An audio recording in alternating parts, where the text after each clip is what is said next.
Well, hello, we're back. You two kids, Jerome and Charles, we have a good time doing this. And I'm going to start out with a little audio visual. It's my office phone. It's my office phone receiver. It's not ringing because I got the ringer turned down. They tell me to do that because if I don't, it gets involved in the thing. I get calls on this phone right here, similar like this. Hello, Charles Kemp, Mayor Fairmont. No, I can't do that. I can get you in touch with the manager, but I can't do that. No, really. No, really, I'm not. You do that on Sunday. Thank you.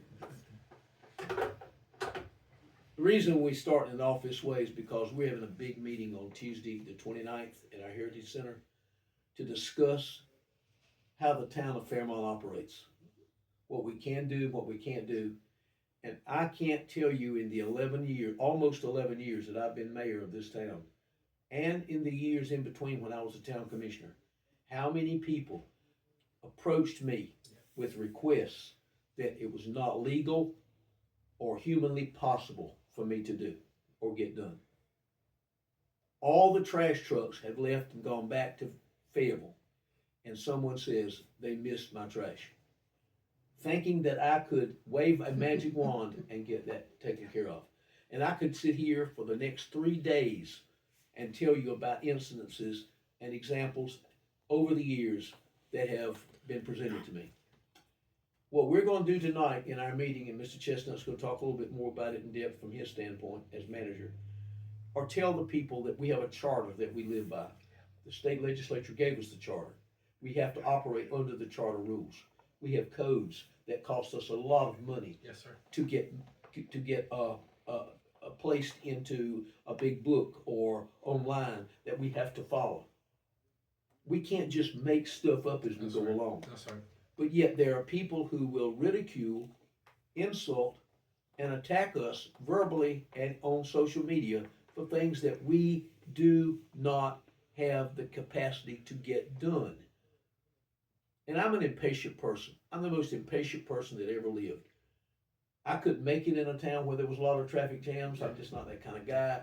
But I know that there are rules that Mr. Chestnut and I, as the top administrative and elected official in this town, have to follow. Yes. And Mr. Chestnut, as you can see, they've already got all of his hair. they've already pulled his hair out. I've got a little bit left. But I want Mr. Chestnut to come in and explain a couple of things, kind of a preview of what we're going to do tonight. And if you're listening to this and it's before 6 o'clock on Tuesday the 29th, please come up to the town hall because we've got a really spectacular town hall meeting for you to discuss why we can and can't do the things that some people think we are God and can do. Mr. Chestnut, your turn. Most definitely, and that's going to be at the Heritage Center. Absolutely. Not at Town Hall. So we hope to see you there tonight. But the mayor and I talked about this meeting, and he's right about the phone calls that we get and the requests that we receive on a daily basis. And what we want to do is to take this opportunity to sit down with our citizens and talk about things we can't do for whatever reason, things that we don't have the resources to do, and things that you want that we can do, to talk you through the legislative process on how to reach out through your board of commissioners, your planning board, on how to get these things done.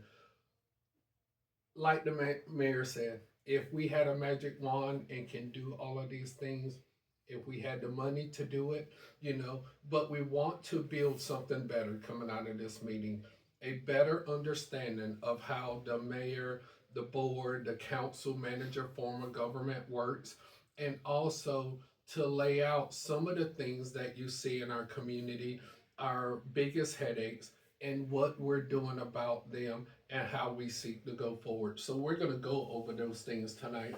And we think we know it's going to be a positive conversation.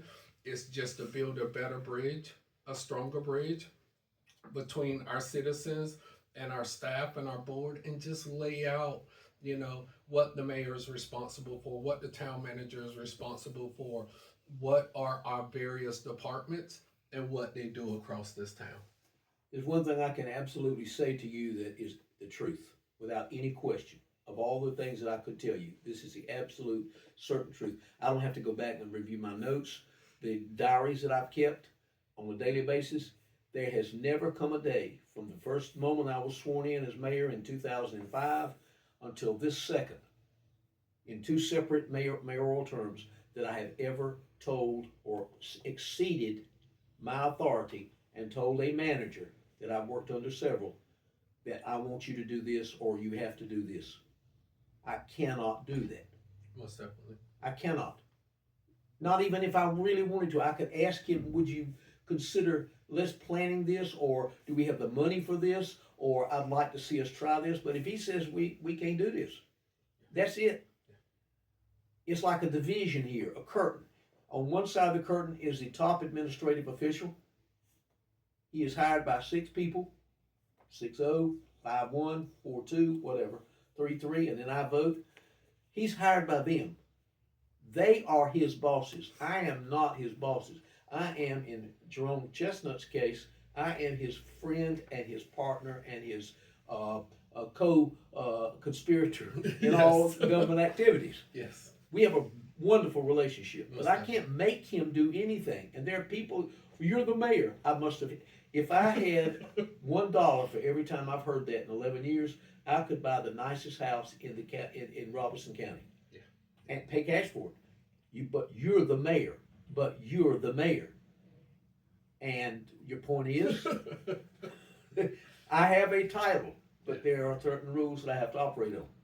So we hope that if you're hearing these words that are coming out of our mouths between now and 6 o'clock today, because I know Chrissy's going to put this on video on Facebook today, please come to no one's going to point you out. No one's going to say, you're the one that's been talking bad about me and Chestnut. No one's going to. This is going to be strictly informative, intellectual, and educational. Most definitely. And we'd love to have you come, because maybe when you leave, you'll say, oh, that's why they got that done. Oh, that's why they couldn't do that. We Maybe hope to see you tonight. reasonable people will understand that. Most definitely. And we hope to see you all tonight. Please come.